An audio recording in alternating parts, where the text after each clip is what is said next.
नमस्कार, मैं दीपक विशाल और आप देख रहे हैं बिग न्यूज़ 9। चूँकि बिहार की राजनीति और अपने उबाल पर है, क्योंकि बात अब मुद्दा अलग अलग बनते जा रही हैं और कहीं ना कहीं चूँकि जातीय जनगणना का जो मुद्दा था उसको लेकर नीतीश कुमार और तेजस्वी जब प्रधानमंत्री से मिले और जब केंद्र ने इस मुद्दे को डिनाई कर दिया, मना कर दिया जातीय जनगणना कराने से, तो बिहार की राजनीति अब जातीय जनगणना के इर्द गिर्द घूमने लगी है। इसी बीच में नीतीश कुमार ने विशेष राज्य के दर्जे का जो मुद्दा है उसको उठाया है।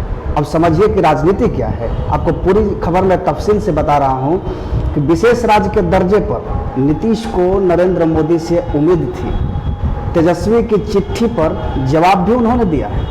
तेजस्वी यादव ने एक चिट्ठी लिखा था विशेष राज्य के दर्जा पर मुख्यमंत्री नीतीश कुमार को। उस पर उन्होंने क्या जवाब दिया है तो आपको बता दें कि मुख्यमंत्री ने कहा कि बिहार को विशेष राज्य का दर्जा की मांग को हमने नहीं छोड़ा है। उन्होंने कहा कि हम लोग शुरू से ही विशेष राज्य के दर्जे की मांग करते रहे हैं। निर्णय लेना केंद्र सरकार का काम है।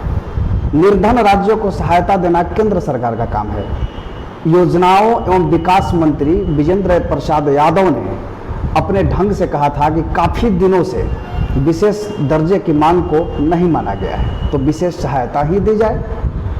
तेजस्वी यादव द्वारा मुख्यमंत्री को पत्र लिखे जाने के जवाब में नीतीश कुमार ने कहा है कि मुझे कोई पत्र नहीं मिला है, तेजस्वी का पत्र सिर्फ मीडिया में आता है। केंद्र सरकार द्वारा जातिगत जनगणना कराने में असमर्थता जताए जाने के सवाल पर मुख्यमंत्री ने कहा कि इस संदर्भ में वे सभी राजनीतिक दलों के साथ बैठक कर निर्णय लेंगे।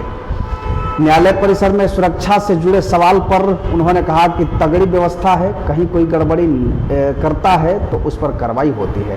न्यायाधीशों की सुरक्षा को लेकर भी पहले से सारी व्यवस्थाएं हैं। बाढ़ को लेकर विधानसभा में प्रतिपक्ष के नेता तेजस्वी यादव द्वारा मुख्यमंत्री को पत्र लिखे जाने की बात कही जा रही थी।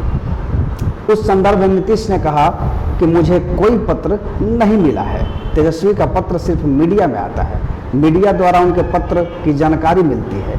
दरअसल जब से बिहार के लोगों ने काम करने का मौका दिया था तभी से हम लोगों ने बाढ़ को लेकर काफ़ी काम किया है। नीतीश कुमार ने अपने कामों की जो चर्चा है वो लंबे फहरिस्त में बताया है। उन्होंने कहा कि 2007 से आपदा प्रबंधन पर काम कर रहे हैं। इस वर्ष भी बाढ़ के दौरान हमने खुद कई जगहों पर जाकर जायजा लिया और प्रभावित लोगों को मदद करने का निर्देश भी दिया। और इधर नेता प्रतिपक्ष तेजस्वी यादव ने बिहार में बाढ़ की अस्थायी समस्या के समाधान के लिए मुख्यमंत्री नीतीश कुमार से आग्रह किया है कि सर्वदलीय प्रतिनिधिमंडल के साथ प्रधानमंत्री नरेंद्र मोदी से मुलाकात करें। तेजस्वी ने मुख्यमंत्री को 2 पन्ने का पत्र लिखकर बाढ़ के अस्थायी हल के लिए पहल नहीं करने का आरोप लगाया है। उन्होंने कहा है कि इसके लिए मुख्यमंत्री आगे आए। इसके पहले तेजस्वी जातिगत जनगणना और बिहार को विशेष राज्य के दर्जा के मुद्दे पर घेरते आ रहे थे।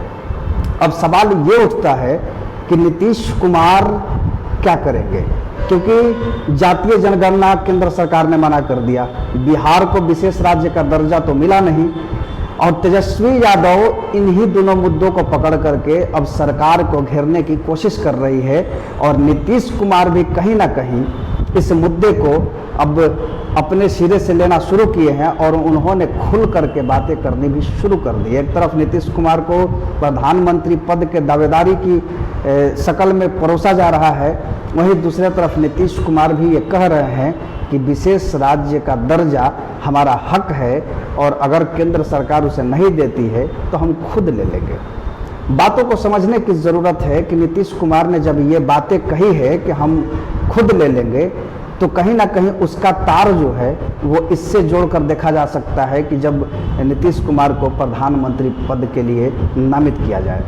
लेकिन सवाल फिर भी बनता है कि आखिर नीतीश कुमार स्वतंत्र रूप से प्रधानमंत्री के उम्मीदवार कैसे हो सकते हैं, क्योंकि जेडीयू पूरे देश में चुनाव नहीं लड़ती है और इतने बड़े संख्या में सांसद को जुटाना कहीं ना कहीं बड़ा एक गठबंधन की ज़रूरत है। और नीतीश कुमार हालांकि शांत रहने वाले नहीं हैं। अपने धुर विरोधी बीजेपी यानी नरेंद्र मोदी साहब जिनका विरोध नीतीश कुमार लगातार करते आ रहे थे, अब उनके साथ हैं, लेकिन ये बात गले से नीचे उतरती नहीं है नीतीश कुमार को। और आने वाले समय में एक बहुत बड़ा गठबंधन की तैयारी चल रही है, जिसमें हो सकता है कि नीतीश कुमार को प्रधानमंत्री पद का दावेदारी दिया जाए। तो ऐसे तमाम खबरों को हम लेकर के आते रहेंगे। आप बने रहिए बिग न्यूज़ 9 के साथ।